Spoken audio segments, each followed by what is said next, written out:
क्या बताते हैं कि इस ज्ञान के आधार से यहां कोई रह भी जागा, रह तो जाएंगे कुछ लास्ट से में, तो फिर क्या होगा? परमात्मा कहते हैं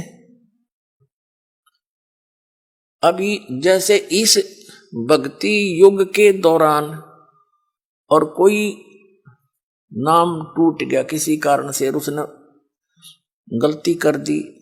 देखो दो प्रकार से विमुख होते हैं, एक तो गुरुद्रोही बन जाता है, उसको तो भगवान संभालता नहीं, उसको तो कई हजार युगों तक मनुष्य जीवन नहीं मिलेगा फिर। और जो वैसे गलती से कर जाता है, गफलत कर जाता है, भक्ति करता करता छोड़ दिया, तो उसने अपना काम बढ़ा लिया, फिर वो जाएगा जैसे आपको बताया पहले गणेश जी के लोक में, वहां अपने जीवन पूंजी नाश करेगा भक्ति की, फिर जाएगा ब्रह्मा जी के लोक में, फिर विष्णु जी के लोक में, फिर शिव जी के लोक। तो यहां परमात्मा ने एक ऑप्शन और बताई है आपको, कहते हैं शिव मंडल ब्रह्मापुरी चाहे विष्णु लोक में हो, हमरे गुण भूले नहीं तो आन छुटाऊं तो। कितना कितना रहम किया आपके ऊपर। कहते हैं यदि तू गलती से और बीच में गफलत कर गया, फिर पहुंच गया विष्णु लोक में, शिव के लोक में, कहते वहां तेरा फिर याद आ जा कि मैं तो गलत आ गया, ये तो पहले बताया करते गुरु जी, या तो मेरी पूंजी नाश होगी, मेरा तो काम बिगड़ गया सारा। कहते वहां भी जो हृदय तो रोएगा ना तू, तुझे वहां से भी छुटवा लाऊंगा और पुनः मनुष्य जन्म दिवा कर तुझे फिर से लाइन में ला दूंगा। इतने दयालु हम जी छोड़।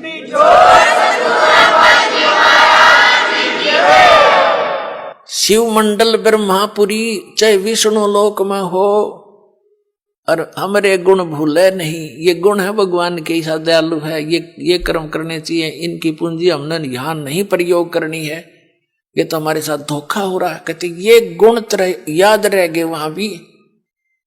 शिव मंडल ब्रह्मापुरी चाहे विष्णु लोक में हो, हमरे गुण भूले नहीं तो आन छुटाऊं तो।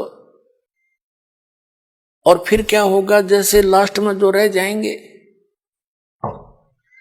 लास्ट के क्या होगा? लास्ट जो भक्ति इस कलयुग में हजारों वर्ष तक ये अब चलेगा, दाता की दया होगी, क्योंकि प्रोमिस है परमात्मा का कि इस पिछली पीढ़ी में जहाज भर भर ले जाऊंगा सतलोक में अपने बच्चा की, और वहां ठाठ कर देंगे।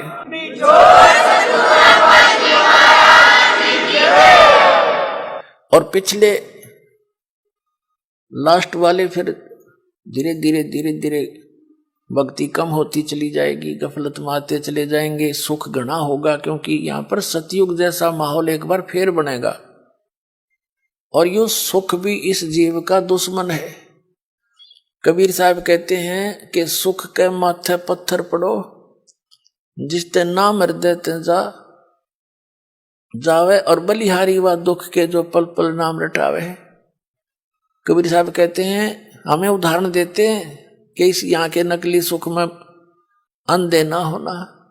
कबीर साहब कहते हैं आग लगाए से सुख के, जिस तो भगवान ते दूर हो जावा। ये परमात्मा ऐसा सुख ना दिए जिस तो आप ते दूर हो, और ऐसा दुख बनाए रखना जिससे आपकी याद बनी रहे। बलिहारी व दुख के जो पल पल नाम रटावे। तो इस प्रकार परमात्मा हमें अपने उदाहरण दे देकर समझाते हैं कि यहाँ क्या सुख की ज्यादा डिमांड करने की आवश्यकता नहीं है। जब सुख घना हो जाता है, ये जीव परमात्मा से दूर अवश्य होता है। आप देख लो कितना बड़ा सेठ हो, ठीक है, कभी महीने 6 महीना में कितना माथा टेक आया, 10,000 रुपये दे आया, बस इतनी सी रह जाती है इनकी। ऐसे मंत्री हैं, मुख्यमंत्री हैं, प्रधानमंत्री हैं, इन मास्ता से है भगवान की पर भक्ति नहीं कर सकते ये। ठीक है कि माथा टेका हुए हैं फॉर्मेलिटी सी, क्योंकि जीव है भगवान के लिए तो रह ही नहीं सकता।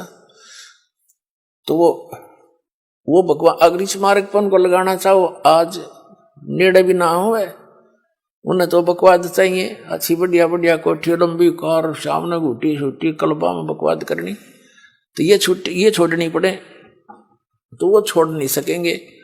वो जब छोड़ेंगे जब गधे बन लेंगे फिर को मार छुटवा होगा उनकी सारी।